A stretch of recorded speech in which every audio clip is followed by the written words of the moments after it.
gentlemen, members of the media, thank you so much for joining us for the Ministry of Health and Wellness's digital press conference and COVID-19 conversations. We apologize profusely for the late start. This evening we have with us the Minister of Health and Wellness, Dr. the Honorable Christopher Tufton. He's joined by the Permanent Secretary in the Ministry of Health and Wellness, Mr. Dunstan Brown, as well as the Chief Medical Officer of Jamaica, Dr. Jacqueline Bisesa McKenzie, and Dr. Michelle Hamilton, the Director of National Lab Services in Jamaica. We'll begin our press conference and conversation with the latest update on COVID-19, and we'll ask our Honorable Minister to make that presentation. Okay, thank you very much, Stephen.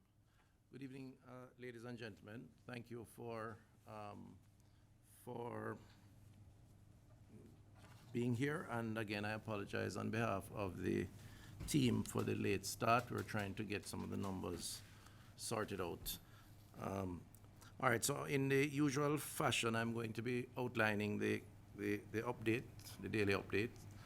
And then I'm going to ask Dr. Hamilton from our Public Health Lab to speak to issues around backlog and testing. And I think she'll have some good news there. And then the Chief Medical Officer will address the issues relating to St. Thomas in particular, given that we have declared a few other communities under quarantine. And then, of course, we'll entertain your questions. I want to begin with on a sad note to say that in the last 24 hours, Jamaica recorded one more COVID-19 related death. The deceased is from the parish of Clarendon and is a male at 74 years. The total number of COVID-related deaths stands now at 15. And so we certainly express our condolences to the family members of the deceased.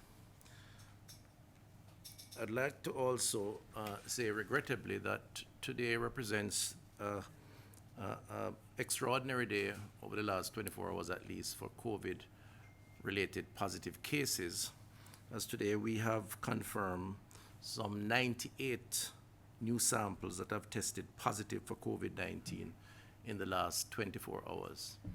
10 of the 98 are from the backlog cases, and so the rest, 88, are cases that are current, which of course is cause for some greater levels of concern.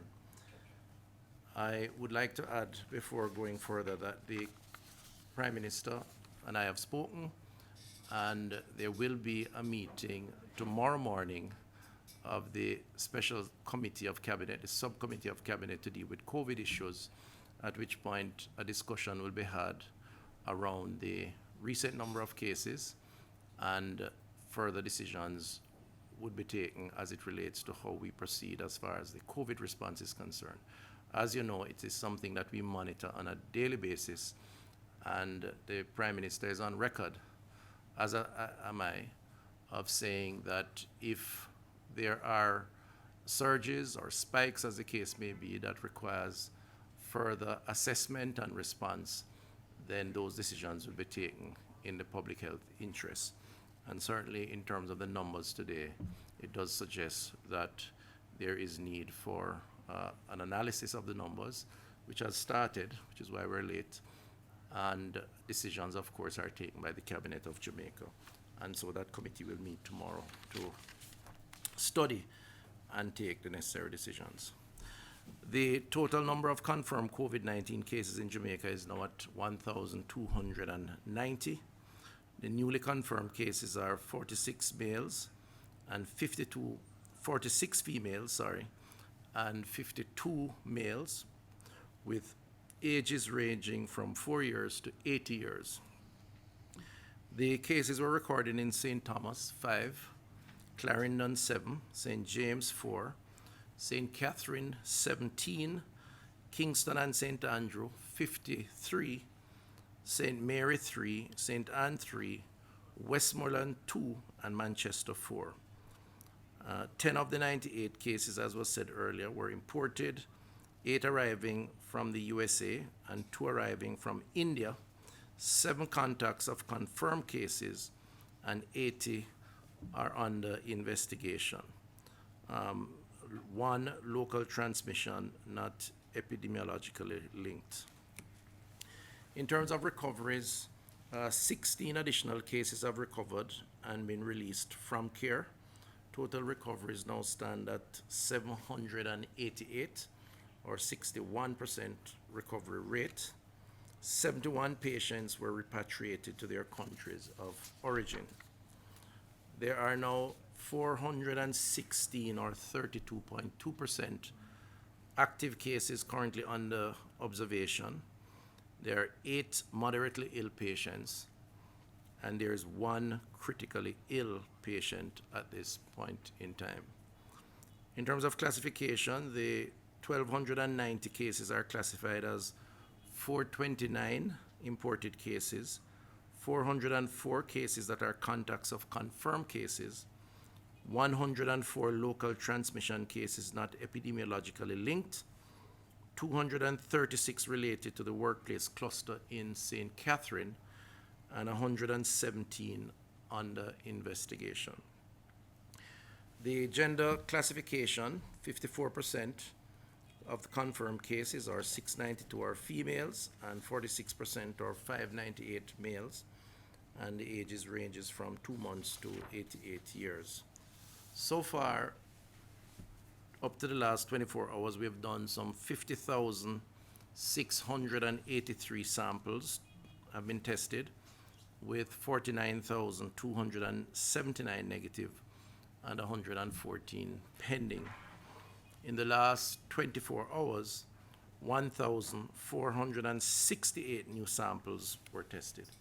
I think it's important to note, and Dr. Hamilton will certainly elaborate on this, that the testing has improved significantly, the efficiency of the testing, and she will speak to the clearing up of backlog and what we're doing just to ensure that the numbers are current, which gives us relatively real-time information so we can respond in terms of the interrogation and the further investigation that is required.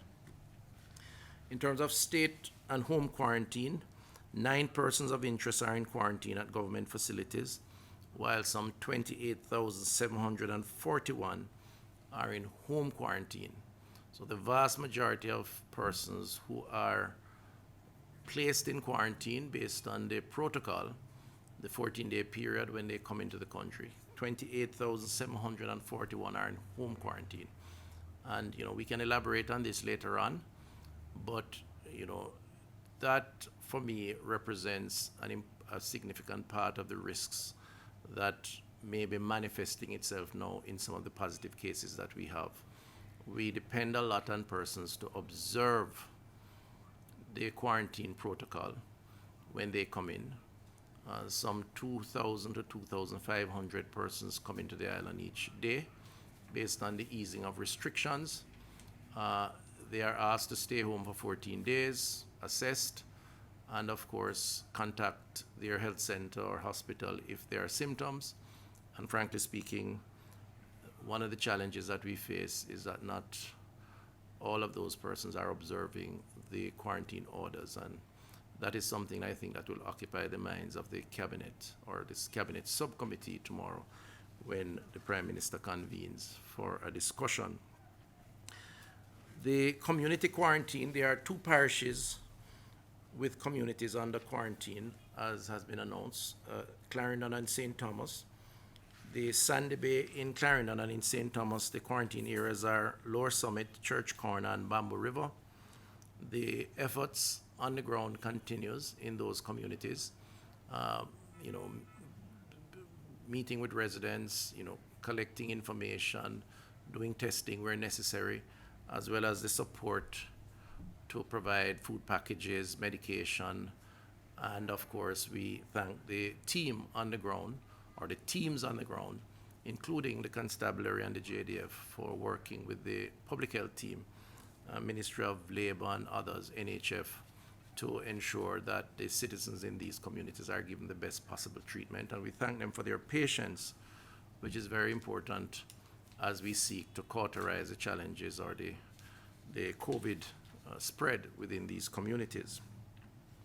Based on our information, that we have garnered over the last few days. We've had to extend the quarantine period in those communities. The Prime Minister announced the extension, but we have also, and that is up to September 2nd.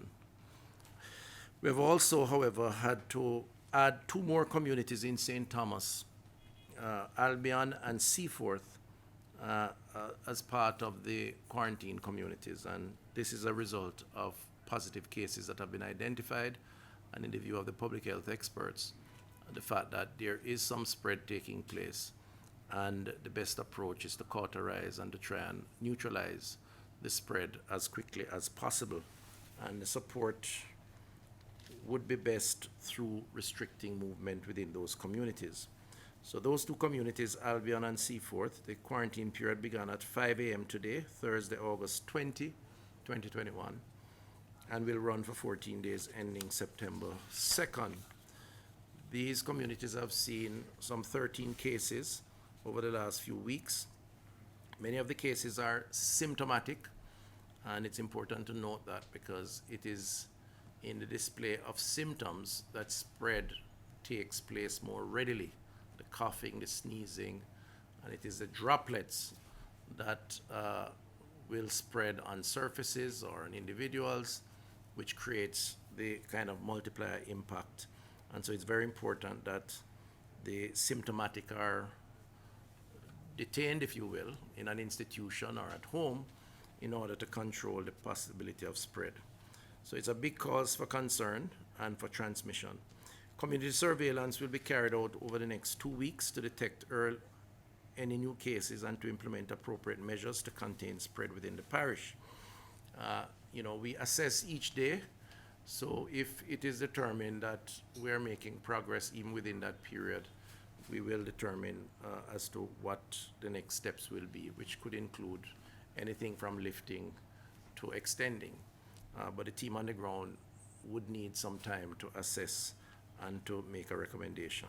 The parish health departments and our partners have been on the ground and continue medical surveillance, welfare and public education, as well as pharmacy services through the National Health Fund. And shopping days in these communities remains, as is the case in the other communities, Mondays, Wednesdays, and Fridays.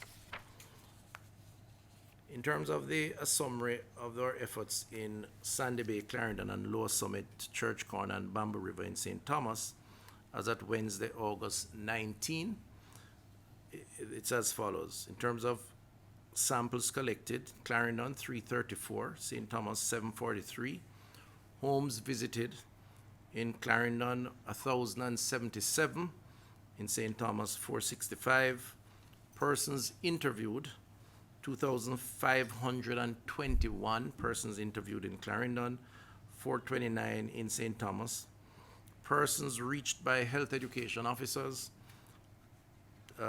2,443 in Clarendon, 1,400 in St. Thomas. Prescriptions filled, providing medication through the NHF, 169 in Clarendon, 458 in St. Thomas. Team members on the ground daily, 45 in Clarendon and 51 in St. Thomas. And of course, the positive cases, 14 in the quarantine zone in Clarendon and 37 in St. Thomas. Let me just close this segment of the discussion by saying it's so important that Jamaicans recognize or remind themselves that the COVID pandemic is still real. It's affecting the world. I mean, many countries are experiencing surges now. And Jamaica, as far as the assessment appears, is seeing a surge in cases. We have always maintained that with the lifting of restrictions, the risk profile of the virus would change. We have always maintained in public health and indeed the government that the assessment would be done on a daily basis, and the extent to which there are changes that may represent an increased threat, then clearly the government will consider take advice and will make an appropriate changes in the interest of the country. We have also said, just to remind the public, that as we move to restore a sense of normality to our society, to our economy, by allowing persons greater freedom of movement, not just within country, but between ourselves and other countries, and that risk profile adjusts, we would be preparing ourselves to place greater emphasis on surveillance at the community level. And that's why we have engaged 1,000 community health aides. We have trained them and retrained those already in the system. That's why we have adjusted, because of the sheer numbers, the concept of home quarantining as opposed to institutional quarantining. And all combined would mean a different approach to managing COVID. Now, I would like to say, and I know it may seem not the case because of the sheer numbers, but I would like to say that I think the adjustment that we have made as public health and indeed as a country from a policy perspective, where we have adjusted the strategy to monitor through surveillance and to respond or intervene based on the intelligence that we gather on the ground, that system is working. Indeed, most of the cases that are picked up to date are cases that are linked to some form of investigation, contact tracing of original cases or initial positive cases. So we are gathering the information, discerning what is happening, and intervening as appropriate, which is why we quarantine communities. Now, that does not mean that this strategy may not have to be adjusted in terms of pulling back on the easing of some of those restrictions. It ultimately is the call of the cabinet, and the cabinet and the prime minister has never been afraid to make that call where that call is necessary. So I have full confidence in his ability and in the abilities of my colleagues to do so. But public health's advice on the issue is going to guide that process. And so I say all of this to say to the public, while it is concerning that we have 98 cases in a day, 88 being current, the highest number of cases that we have had, it hopefully is not a signal to the populace to panic. It is, however, a signal to the populace to renew their commitment to the COVID protocols that we have established. Wearing of the masks, sanitizing, 6 feet distancing. It is a commitment to be our brother's keeper, and for those who are breaching the home quarantine, to advise them sternly not to, and or to report where you think it is necessary so that appropriate action can be taken. Because frankly speaking, it represents now a weak link. And all of us have to play our role. The government alone cannot do it. The public health team alone cannot do it. While I think they are doing well in picking up these cases and responding to these cases, if the rest of us don't play our part, then we can easily be overwhelmed by the sheer numbers. And that is what is of greatest concern from my perspective as minister, and I'm sure by the government and indeed by the public health team. So we want to just move now to summarize the first page, and then we move to Dr. Hamilton. Just in summary, again, to say that today we had, regrettably so, 1 additional death in the last 24 hours, a Clarendon male, 74 years, which takes the total number of deaths to 15. And we've had 98 new samples that have tested positive in the last 24 hours, 10 of which are from the backlog, so it predates the last few days. the other 88 over the last few days. And so representing the highest number of positives that we've had in any one 24-hour period. And I want to again reiterate the need for us to remain vigilant, remain committed to dealing with COVID. It's a challenge that we face here as others face. And for those who are not observing the protocols, I urge you again, it is important. It is not to be taken lightly. We must be concerned. And I encourage all of us to comply as is being prescribed by the protocols.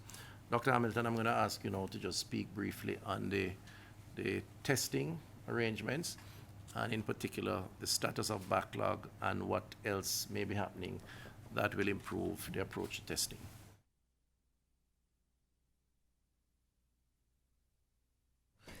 The Honorable Minister is correct. I do have good news for you this evening.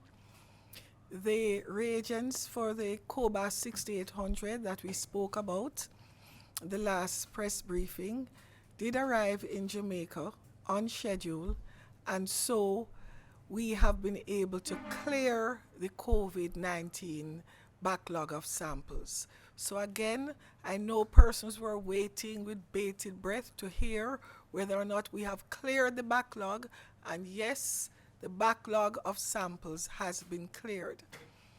I want to emphasize though that the reagents that we got in country were not just enough to clear the backlog, but we do have an adequate number of reagents in country to deal with not just routine surveillance, but with surveillance exercises coming out of all the investigations that will be required around the new positives. So, in short, we have surge capacity in the system, and we will be able to ramp up the testing as required. So the backlog is cleared, we have adequate reagents, and we are able to meet any challenges that may come our way at this time with respect to testing. I want to also repeat something that the Minister has said a number of times this evening, but it bears repeating. Of the 98 new samples that have tested positive, only 10 were from the backlog. That means that 88 of these samples are samples that are from recent days. And it's important for us to recognize this, because we don't want to get into a situation where we think that most of the samples are from the backlog, so we're just reporting on what was. But right now, nothing much is happening. We want you to be aware of the fact that the backlog samples were minimal compared to the samples from recent times. Now, this does not have to cause us to panic, get alarmed. What we are saying is this: we all need to pay attention to the recommendations that have been made. We all need to adhere to the social distancing, to the wearing of masks, and to hand sanitization to ensure that the levels of COVID positive samples do not continue to escalate. So we have enough samples, we have enough reagent to test at this time, but we are asking that you work with the protocol so that we don't need to be doing a lot of surveillance testing around new cases, because together we are going to keep those cases down. Thank you. Thank you very much, Dr. Hamilton. So a positive news there that we have, in fact, managed to bring the backlog under control, basically, to clear up the backlog. So hopefully we will keep it that way. And the capacity of our testing institutions now allows for us to test relatively freely without much hindrance, and therefore we hope that the numbers from here on in will represent the current cases, which helps us in the planning process, helps in the recovery process, helps us in the containment process. So it's all around a very positive development. Okay, I'm going to ask now the Chief Medical Officer to speak to St. Thomas, where On the ground, there is a lot of activity taking place based on the community transmission that we're observing, which led to two other additional communities being restricted yesterday. CMO. Good evening, everyone. Thank you, Minister. So just want to give a little overview of what is happening in St. Thomas so that the public can be aware. So the St. Thomas Health Department was notified of 3 cases of coronavirus in April 2020. And between April 2020 and July the 31st, we had no other cases reported. However, since then, the parish has had 89 cases up to August 16th in the space of about 17 days, including 1 death. And then for the last 3 days, we have had additional cases that have brought us up to 107 cases. So essentially, over the last 3 weeks, we have seen a spike in the number of cases from St. Thomas, going from 3 cases that was prior to the end of April to 107 additional cases in the last 3 weeks. Now, these cases have been reported from across all the 4 health districts of the parish, but the majority of the cases, over 50% of the cases, are from the communities of Church Corner, Bamboo River, and Summit. These 3 adjacent communities were named a quarantine area on August 6, 2020. And this just gives us a map of the area that was placed under quarantine. Next slide. Now, up to August the 16th, we can see that the number of cases had spread right across the parish. So we were seeing cases from about 19 communities across the parish. Since then, between the 16th and the 19th, we've had additional cases, 17 additional cases coming from additional communities. And so therefore we have about 25 communities across the parish that we are seeing cases. Next slide.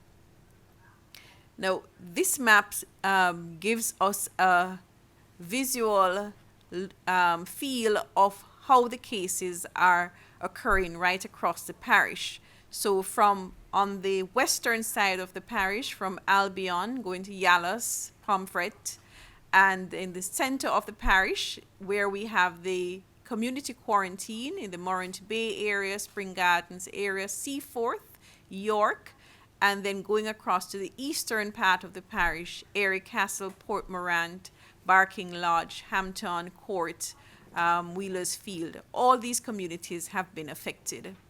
Next slide. Next one after that. Next slide. Right. The lines gives us an idea of how these cases are connected. And we can see here that many of the cases have been connected and actually arise out of the problem that we had in the quarantine area of Church Corner, Bamboo River, and Summit. Next slide. So the positivity rate as at August 16th for the parish was 7.8%. And the positivity rate for the entire parish remains high. And for the community quarantine area, we had a positivity rate of 16%. I would just want to remind the public that overall for the country, we have a 2.8% positivity rate. So these rates are considered to be quite high. The positivity rate for the Morant Bay Health District, which includes the quarantine area, is 12.3%. For the Golden Grove Health District, 15.4%. For the Trinityville Health District, 15.2%. And for the Yallas Health District, 15.9%. The positivity rates for the Golden Grove, Trinityville, and Yallas Health Districts are similarly high. The highest positivity rate occurs in the community quarantine area, as we had indicated, and the lowest positivity rate in the Morant Bay Health District. Overall, for that health district at 12.3%. Now, I had mentioned before the amount of communities that have been affected, and therefore this this extent of what was happening in St. Thomas has triggered us to look at this threat that there is to this entire parish, because there's a significant risk of exposure for persons living in the parish, persons who travel to the parish, and persons who traverse the parish. And as such, we have instituted 2 other quarantine areas in the area of Albion and in the area of Seaforth. Now, as you can see from the presentation, several other areas are having problems, but it is our intent to slow down the movement in the parish and to focus on these areas where we notice that there are a higher number of cases, in order to try to clear those communities and overall to reduce the number of cases that we've seen in St. Thomas. The positivity rate comes out of the intensive quarantine surveillance activities that we have been doing in the parishes, because the positive of this method of dealing with these outbreaks is that when we go and look for the cases, we pick up cases quickly. We don't wait for them to present to us. We pick them up when they are asymptomatic, and we're able to remove these cases from the community. So a high pickup rate in this area is what we aim for, to find out all the positive cases and to be able to keep these away from the rest of the communities to prevent spread, and therefore to cauterize what is happening in the parish. And this is what our intent is for the other quarantine areas, and essentially in all the community surveillance, we intend to pick up the cases. And so you are going to see our numbers of cases going up, because with every case that we investigate, we do intensive contact tracing and surveillance within the communities to find the positive cases, essentially before they find us, and to be able to manage them appropriately, and therefore to cauterize the problems that we are seeing. Thank you.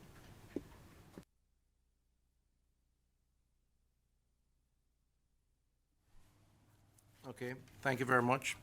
So there you have it, ladies and gentlemen. We've given our report and a few updates, particularly as relates to testing and St. Thomas.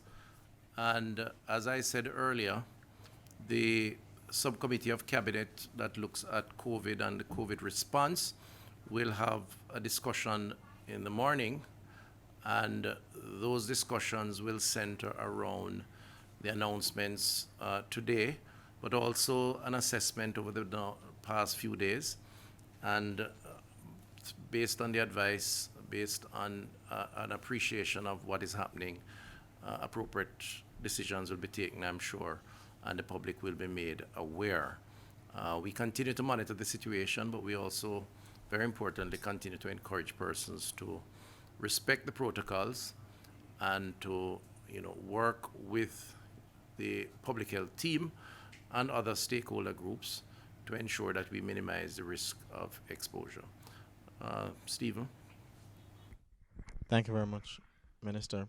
We invite our media colleagues to use the raised hand feature if you have a question for the members of the team. We're going to begin with Emma Lewis.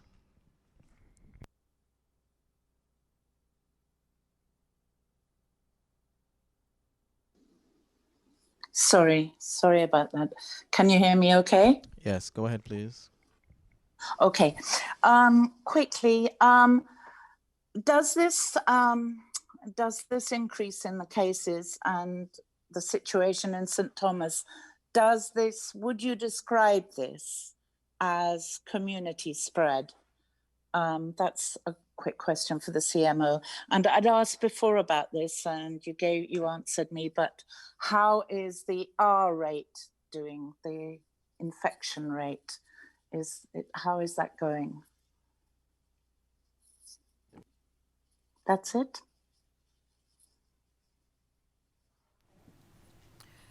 Right. So what we have in St. Thomas is described as a cluster of cases, because we are finding that within the parish we have a cluster where we have a number of the cases are actually related to one case that was found, and we had instituted the community quarantine. And within the community quarantine area, there were several cases that were linked to this case, several contacts, and also other members that were picked up through the surveillance. But then also outside of the quarantine area, this person had several contacts outside of the quarantine area, and so therefore we found that a lot of communities were affected. So, but the cases there is some link between the majority of the cases, and so therefore it is considered a cluster. So we have a large cluster. For us, this is considered to be a large cluster, but in other countries, you may have thousands of cases in a cluster. But for us, this is a large cluster that we have in St. Thomas, and we also have a large cluster in Clarendon. Now, we have had our discussions for 2 days discussions we have had with our PAHO regional office in Washington and our PAHO local office, that we have discussed the type of transmission that is occurring in Jamaica, and we have concluded that we still remain as cluster of cases within these areas, and the country is still described on the WHO international report as having clusters of cases. In terms of the R0, I don't have presently the calculation with me, but as soon as we get that, we will update you. Thank you very much, CMO. We're going to go to Brittany Clark.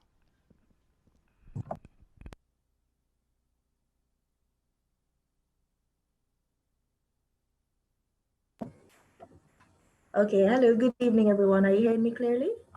Yes, go ahead, please.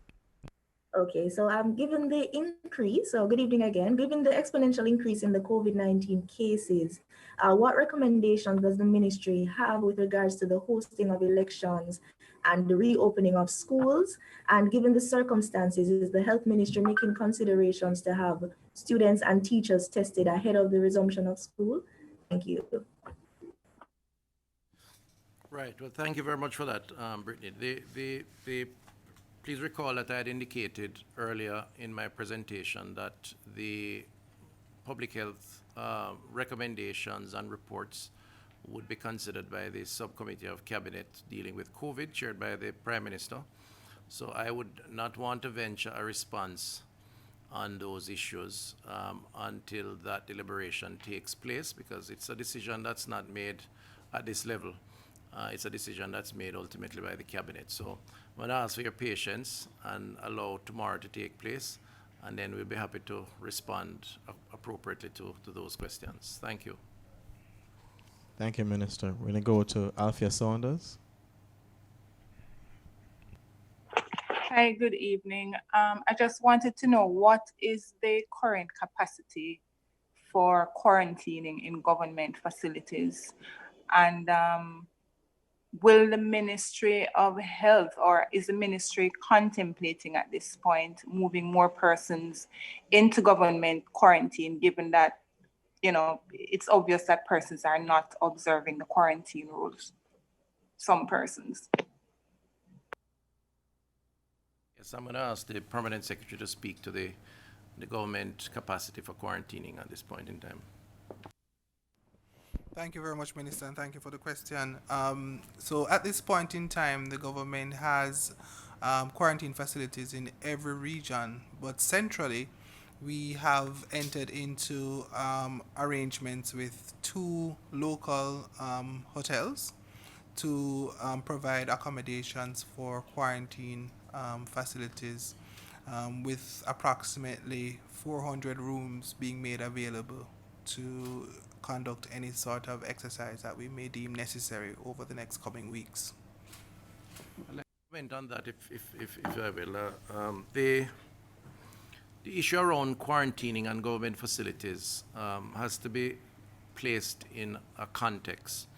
When we started on this COVID response journey, it was not difficult to establish publicly funded facilities, whether through collaboration with the private sector or otherwise, to house the limited numbers that we picked up based on the major restrictions at our ports of entry, sea and airports, and the limited sort of spread in country.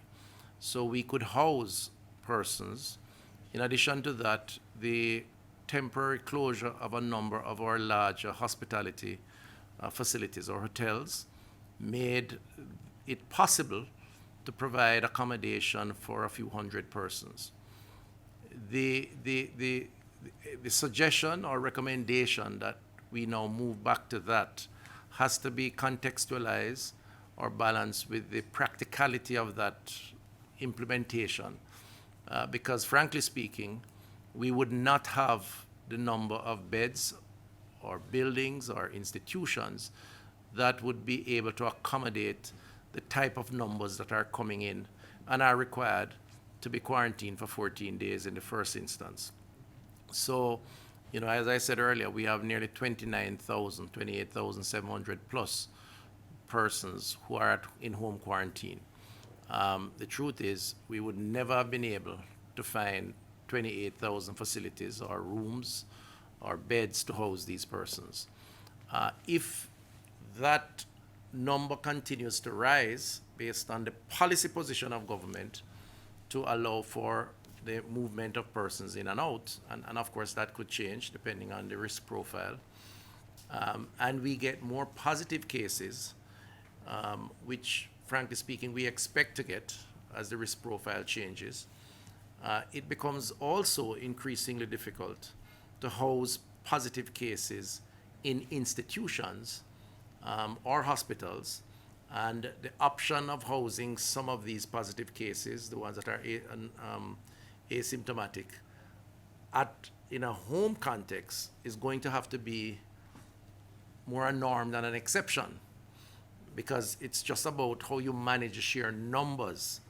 And frankly speaking, persons who don't require hospitalization because they're asymptomatic, what they really want or should be given is an isolation facility, where a home could be quite suitable once that inspection takes place and they follow the protocols that are aligned to the isolation procedures.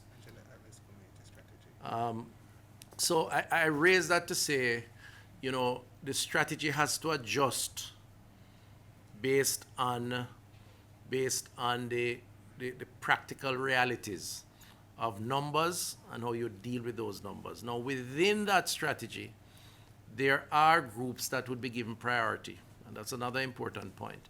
So our at-risk communities, the persons with comorbidities, the persons who are older, the older population, they are the ones who we have to prioritize and have been prioritizing and giving them the hospital care or beds, and in some of the other facilities where we have that kind of support that can respond to any complications that they develop. So the fact that you're COVID positive doesn't mean an automatic hospitalization. It requires an assessment.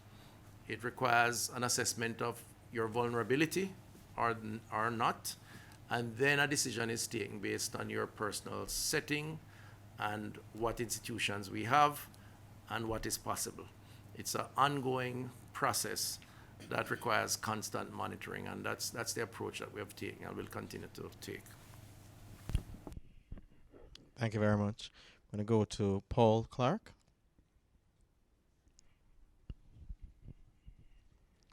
Paul?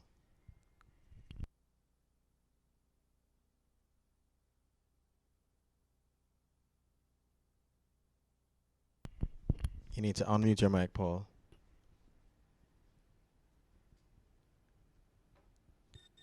Got that. Yeah, good evening, everyone. Right. Minister, two quick questions here. One, are there any plans to, close off St. Thomas, much like we did with St. Thomas, given the spike that we're now seeing? And secondly, could you say if there's any evidence of a link for persons who have contracted the disease of this number who may have been part of any political gathering? All right, so the issue around closing off is a function, of course, of the cabinet based on recommendations from the public health team.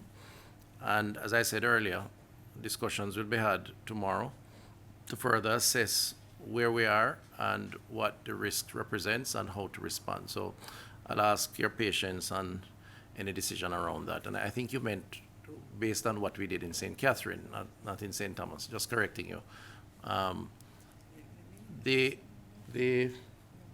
yeah, and the other issue of political activity and COVID cases, I will defer that to the chief medical officer since it is in the contact tracing of positive cases that a determination is made in terms of types of activities and so on. And I have not been given any report to suggest that, but let me ask her to comment because I think she may have some other activities that she thinks may be related to some of the cases we're having now. Right. So the large number of cases that we are seeing now are coming from tests that were done between the 10th of August and the 17th of August. And those are tests that have been done over the last two days because we've had a large number of cases yesterday as well. Now, the average incubation period is 14 days. However, what we have been seeing is that most, or I should not say the average incubation period, the extent of the incubation period goes up to 14 days. But what we have been seeing mostly is an incubation period of in the region 5 to 7 days. So what we are actually seeing are probably resulting from activities that occurred over the holiday period of August 1 to 6.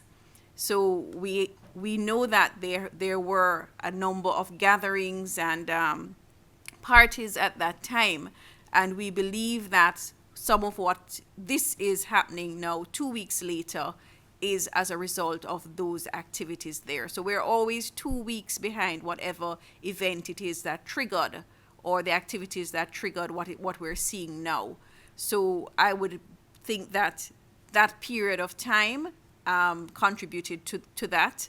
And so we have to really exercise caution in terms of gatherings at this time because there is obviously a high risk of exposure, and eventually we will see cases and we can ultimately see severe cases that can result in deaths. Thank you very much, CMO. We're going to go to Damian Mitchell.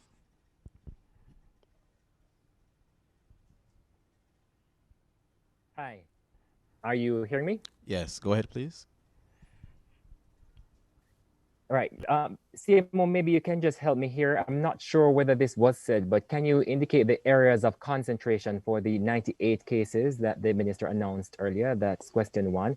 And two, to the PS, I imagine that the budget you had initially made public for the COVID fight would have been exhausted by now. Can you say what's the new budget that you're working with in respect of the response to COVID?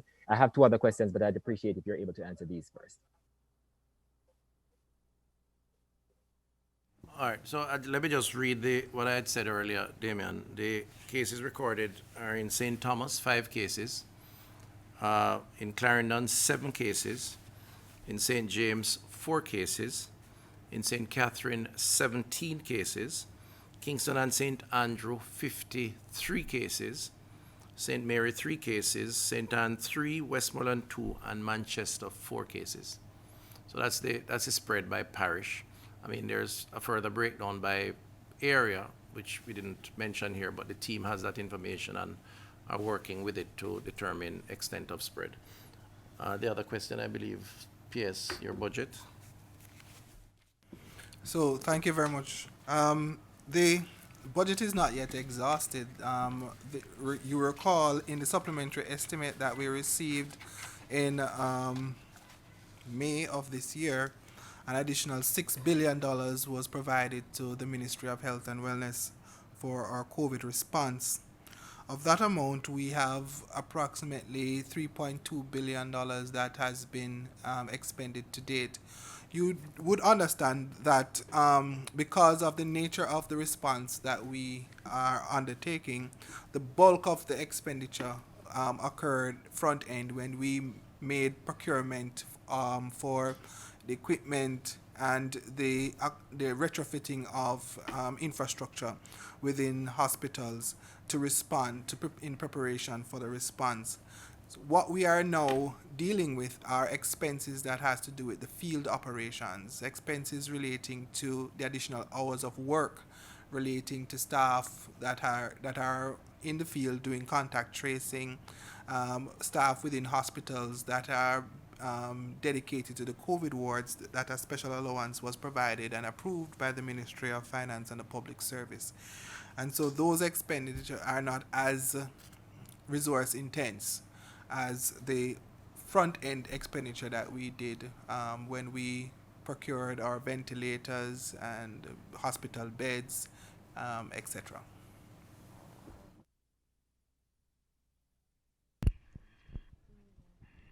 We're not hearing you, Damien. Please unmute. It has now shelved. I'm not muted here. All right, repeat the question, please. Are you able to hear me now? Yes, repeat the question, please. Are you able to hear me now? Yes. Just a follow up to what Althea was asking. Is it that the health ministry has now shelved the idea of a field hospital or field hospitals? And the final question to Dr. Tufton, can you now say, as a follow up to a question I asked earlier this week, whether the government has reported to the police Dr. Ryan Simpson for disobeying allegedly the Disaster Risk Management Act? On the first question, the answer to whether or not we are planning for any additional capacity, whether field hospital or otherwise, the answer is yes. It's a fluid situation, and the planning has components to it, short, medium, and longer term.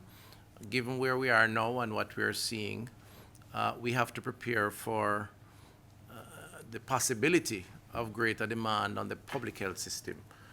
Thank God we are able now to, even with the numbers, to manage what is happening in terms of hospitalization and treatment. But, so much of this is dependent not just on us, but on the extent to which persons comply with the rules. And, that is going to determine how much more we have to do in terms of building capacity.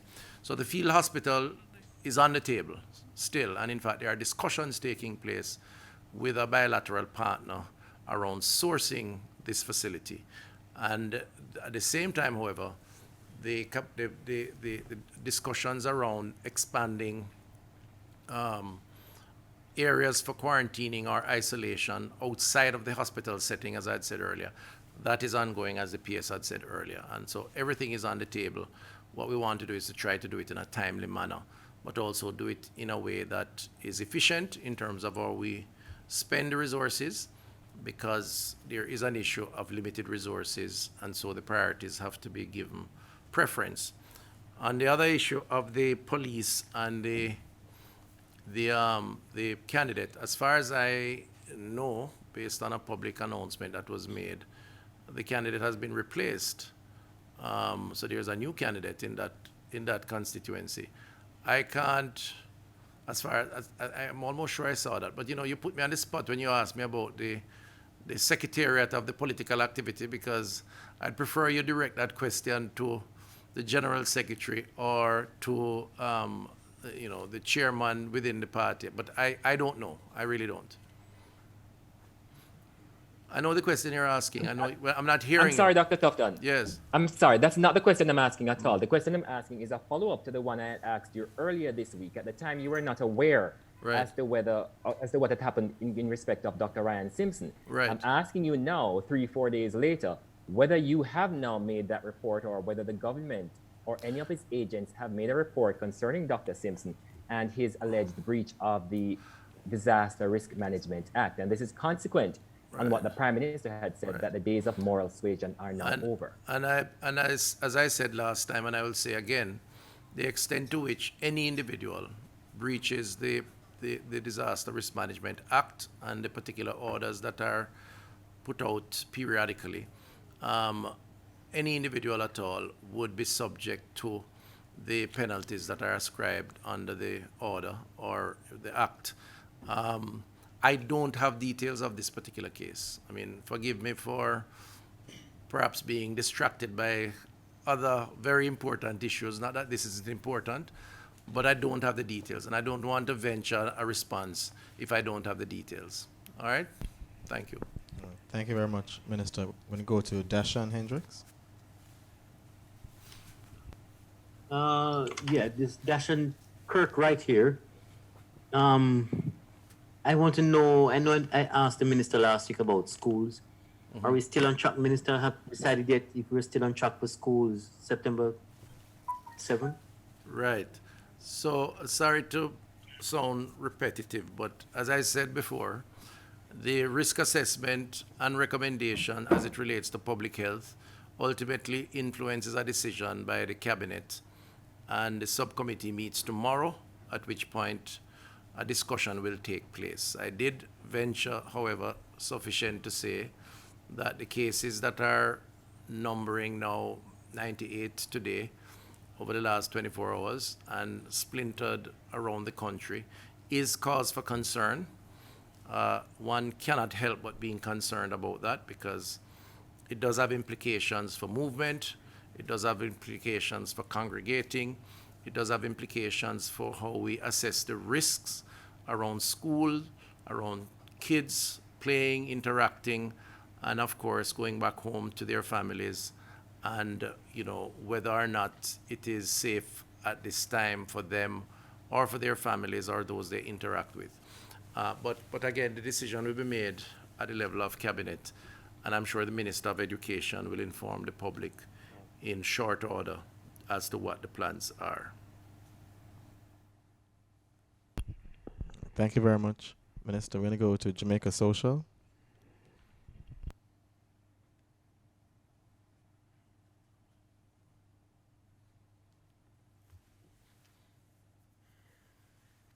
Okay, are you hearing me now? I see that I'm unmuted. Yes, go ahead, please. Okay, I'm Cassius Watson for Jamaica Social. I have two questions. One to the SMO. I've seen reports in the past, say, 2 weeks or so, of Americans who were earlier infected, say, in the early part of the pandemic, say, in around late March or March, April, that some have become reinfected. Are you seeing any reinfections in Jamaica at this time? That's to the SMO. And the question to the minister. Minister, we just had nomination day, and I was a bit blown away by what I'm seeing. There's no social distancing, a lot of crowds, everybody hugging and jumping around, people not wearing masks, and their MPs are there observing all of this. I put it to you, sir, that if the people at the top who are governing this country cannot set the example, how is it that those below are going to follow these protocols that you fight so hard for Jamaicans to follow? Your thoughts on what you've seen, or if you've seen anything, what you've heard, and what does this mean for general elections coming? How can you convince someone like me to actually vote? Thank you. So, in terms of reinfection, I just want to remind you of our process in that when we discharge somebody from isolation, we do review them at 14 days later, and we do continue to monitor these persons. We have not had any case in Jamaica where we have thought that there was any kind of reinfection. And the whole question of reinfection is not, there's nothing to substantiate that right now in the case reviews. We have had questions like this before in the press briefs where I have said that you may have cases of persons remaining positive long after they have been infected, because we know that some persons up to 65 days in our own experience have remained with a positive test.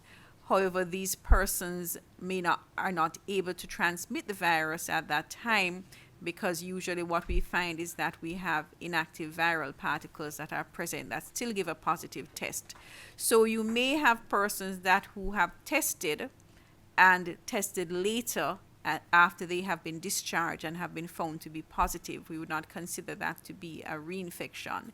You may also have persons who have remained symptomatic or have had a resurgence of their symptoms, but they have not actually cleared the virus. So there's nothing right now to substantiate that persons can be reinfected, but it is still a fairly new virus. Even 7 to 8 months later, it is still too early to give definitive answers about these matters, because we do have to follow patients over time and to see what the result is of that.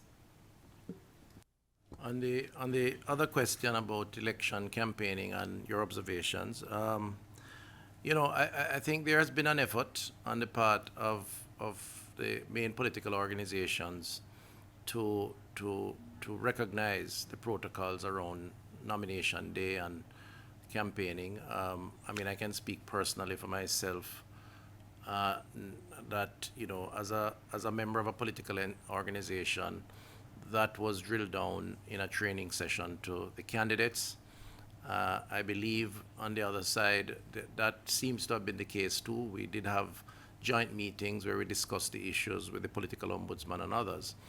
So I think there's certainly awareness, and we did, I think, again, make an effort to establish the sanitizers, persons who would distribute the masks, the sanitizers, and to some extent minimize the mobilization so that we would not have as large crowds as would normally be the case. As you know, this part of our democracy is accompanied by significant festivities, and it is a motivator for participation, which is something you don't want to discourage. Having said that, there's no doubt that there were breaches. And it's difficult because culturally it's hard to change that kind of behavior, separate and apart from just shutting down the entire thing. So there were breaches, and I certainly observed it. And even in my own case, it was difficult to control persons from, dancing with each other within that 6 feet distancing and so on. The issue is really how you balance that risk that you are taking with the need, given the extraordinary event of an election, to preserve or maintain or to promote the democratic tradition of participation, rather than to promote apathy, which is, to my mind, a big threat to democracy.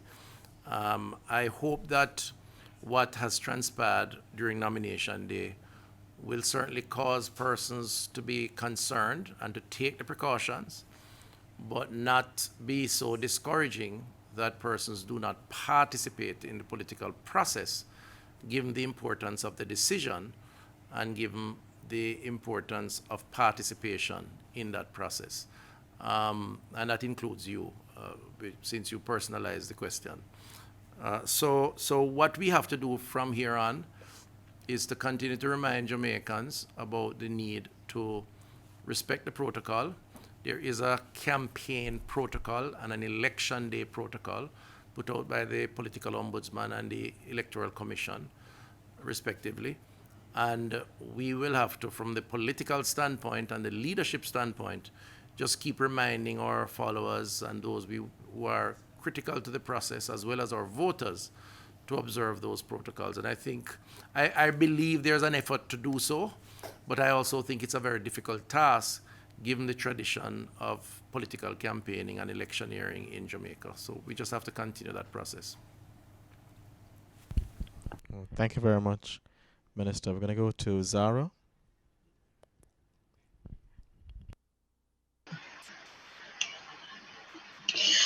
Good night, everybody. My question is for the Minister. On the point of democracy and also transparency, I wanted to find out if and when the questions for Market Me would be answered by you.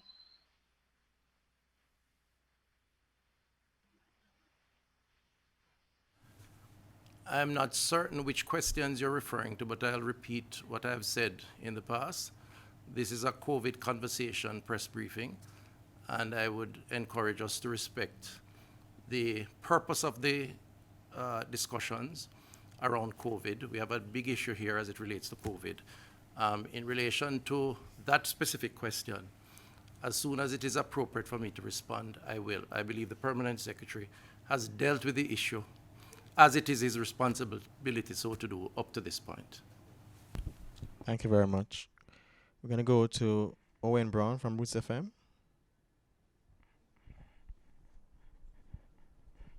All right. Good evening. Yes, I wanted to ask a question.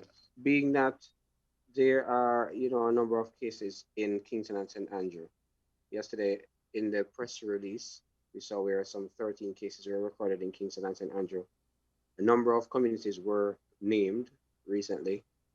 Is the ministry considering quarantining any of those communities in the KSA?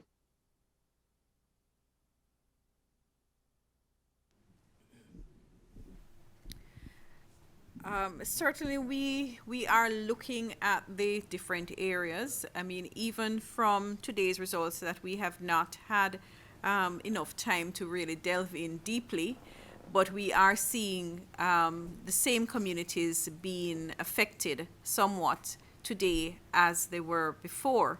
So we do recognize that there are challenges in those communities, but we also do recognize the challenge of being able to quarantine communities within Kingston and St. Andrew. But we are looking at all options, and as the minister has said, that there will be some discussion tomorrow in terms of the types of restrictions that will be put in place in response to what has been shown to be happening over the last couple of days. All right. Thank you very much, CMO. Our final question is a follow-up from Emma Lewis.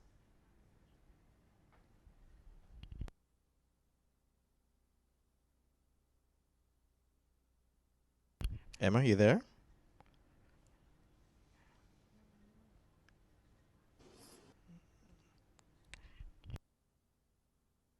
Sorry. Yes, actually, I was going to ask about the Kingston St. Andrew communities as well, whether you had any kind of breakdown or whether there are any additional communities that you're concerned about in Kingston St. Andrew, whether it's from a sort of scattering of that list of communities that you gave us the other day. So it's similar to what Owen just asked, actually. Thank you. The communities that we had publicized were communities that we were seeing a heavier load compared to other communities in Kingston and St. Andrew. But several communities across Kingston and St. Andrew are in fact affected. So it is not confined to those areas, but these areas appear to be more troublesome. And so we have to look particularly at these areas to what kinds of interventions that we are doing. And presently we are working with the central ministry team is working with the Kingston and St. Andrew Health Department to effect measures within the community, including increasing health promotion and education in the community that we've already started with those kinds of measures already. Can I just say something on that? I think that, in mentioning these communities, it's important to appreciate the balance that has to be struck between the possibility of some discrimination taking place against members of the community, because it does happen, and it's something that we want to guard against, but also the need for the public to have the information and to hopefully use this approach to overcome the complacency that I think is setting in and has set in among segments of the population. But at the same time, I want to give or offer some advice respectfully to all, and that is that at this point in the COVID response, I would advise all Jamaicans to assume that every single person you come in contact with is potentially a carrier of the COVID-19 virus. Every single person, barring none. Whether it is a relative, a friend, or just a man on the street or in your community. And what that, I believe, should do, and I think it's important, particularly now, it will encourage us to abide by the protocols that we have established as a country, the masks, the distancing, the sanitizing, the avoiding persons with symptoms, a cough, a sneezing, no matter if they tell you it's your sinuses or some other ailment. If we take that approach, it will hopefully encourage us to live by the protocols that we have established. And it's not an invitation to discriminate, obviously, but it is an encouragement to recognize that you really do not know who the next carrier is. We really don't. And as has been shown in the last 2 or 3 weeks, you'll be surprised who the next carrier is, because the COVID virus is no respecter of persons. And the transmission of the virus can take place in so many ways that you could be an absolutely innocent bystander, minding your own business, going about your daily efforts, a law-abiding citizen, upright, hardworking, diligent, industrious, productive, all the positives you can think of.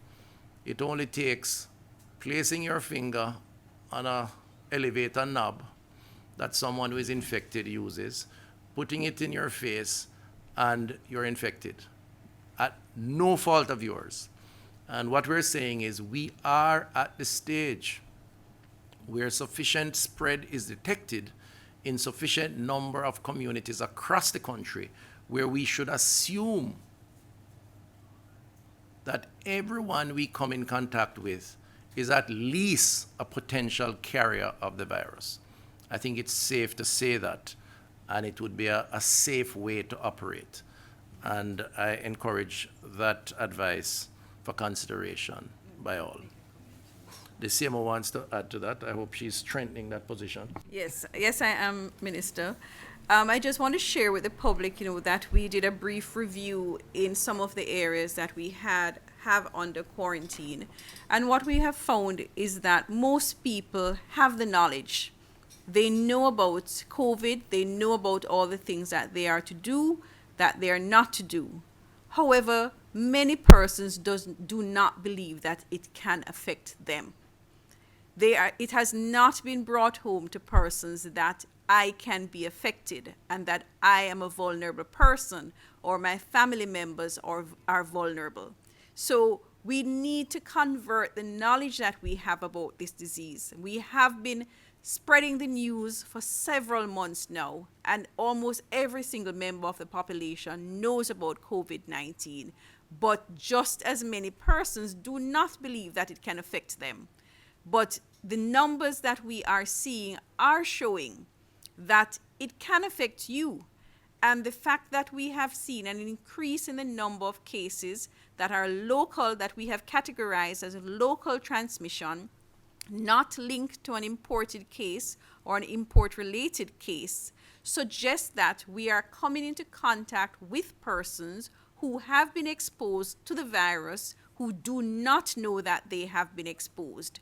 We are coming in contact with persons who are infected with the virus, who do not know that they have been infected, who do not recognize that they had come in contact with somebody who was infected and are now transmitting the virus.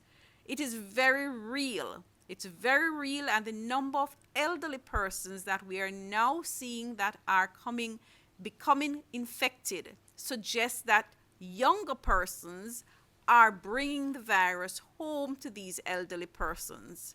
We must exercise more caution, because coming out of more cases, we can go into a position where we have more hospitalizations and more deaths. Somebody asked earlier about whether or not we were in community transmission. Community transmission is a classification that is done by WHO. And the fact that we have not reached to the point where we are classified as community transmission is not to say that there is not significant spread within these communities that we have been seeing the large number of cases. And it is not to say that we don't have spread in all the communities right across the country. We are having spread. I mean, we are having bedroom spread, bathroom spread, household spread, yard spread. It is being spread right across the country. So we may not reach to a classification where we are calling ourselves community transmission, but don't get into a complacent state where you think that because we are not classified as such, there is no spread in the country. There is spread, and there's spread enough for everybody to be cautious and to take the necessary precautions. Thank you very much, Semo. Thank you, Minister. And thank you to all our media colleagues on Zoom. We're going to ask our Minister just to give his closing remarks. Thank you very much, Steve. Just for academic purposes, and we remain concerned about our colleagues, and it's not an indication to be complacent, but Trinidad has recorded 81 cases today, Guyana 70 cases, and Aruba 91 cases. Countries that are a lot smaller than we are in terms of population. Again, not to be complacent, but just to contextualize the extent of spread of this virus. Indeed, today worldwide, we have had almost 270,000 cases. So, I raise that point in closing to say that COVID still a keep. COVID is still a global public health threat. It's still affecting populations around the world. It still potentially has the risk profile to cause significant harm and even death. And of course, the other implications are the economic, social, and other disruptions of normal life or normal living. Our position is very clear in public health. Firstly, that we must recognize the realities of COVID, the threats, the risks. Secondly, we must see as part of the new norm our approach to living with COVID. There's no question now about getting rid of COVID. It's about living with COVID. And the protocols are so important that we have to train ourselves to become a lot more compliant and make it a part of the new normal. Thirdly, the challenges around trying to play our part, not just the government, but all of us, is a real issue. Now, we have said that the more we adjust, we're on record, the more we adjust from almost total shutdown, we never shut down totally, but certainly significant restrictions in terms of travel and movement, is the greater the risk would likely be, given that there is significant transmission in people movement. And so say, so done. We're witnessing the increased number of cases with the increased restrictions being removed for persons coming into the country, most of them Jamaicans, but also some non-Jamaicans, businesses or business travelers. We have cases of persons coming in for business on contract who, having been tested, are positive, multiple cases. And of course, internal transmission based or spread based on our own activities once persons come into the country. Transmission from incoming to locals, locals transmitting to other locals. That risk was always on the table, and we have tried to put in place the surveillance to deal with that. And I think that is working. The system is working in at least picking up these cases and responding. However, the system is not unlimited. Our capacities are not unlimited. We don't have unlimited numbers of persons unlimited hospital beds, unlimited institutions. And so there can come a breaking point which none of us desire or wish for. And so it is an issue of how do we manage that risk over time as things become progressively worse, if we think they are becoming progressively worse, and how we pull back if we have to pull back. And that's a decision that obviously the cabinet is prepared to make, the Honorable Prime Minister is prepared to make. But I don't want us to leave here tonight thinking that we should go into full-fledged panic about the situation, because that's not how you manage crisis in the first instance. It's really to assess and to respond appropriately. I think Jamaicans can be safe, can remain safe, can overcome the risk of COVID if we follow the rules of engagement, the protocols. And this is why I say, assume that others are not, and ensure that you do. It's like defensive driving. Assume that the other driver doesn't understand the road code, and you take all the necessary precaution just in case that driver has to confront you in a way that is wayward. And I think if we do that, then all of us will end up playing our part. As I said, everyone counts. The government is committed, the team is committed, and I want to thank them for the work that they have been doing. We will keep the public informed, and if there's a need for us to increase the press briefings, because we think information needs to be more frequently transmitted to the public, then we will do so. We will continue to provide the information and communication to all and the encouragement, and we ask that we all play our part as we seek to overcome the challenges of COVID. Thank you very much for listening, and thank you for complying with the protocols that have been established. Hello? Hello? Hello? Yeah, you. Hold on, and a pandemic winner. You're not wearing a mask, you're not washing your hand, and you're not keep the required 6 feet distancing from other people. And what could I really cause you? You need to stop it. That no mask, no wash, and no distance something there, nah keep. You know what keep? COVID-19. Yeah. It not gone nowhere. COVID-19, they are same way. So here what you are going to do for all of we. Wear your mask, wash or sanitize your hands pan a regular, and yeah, keep your distance, please. And thanks.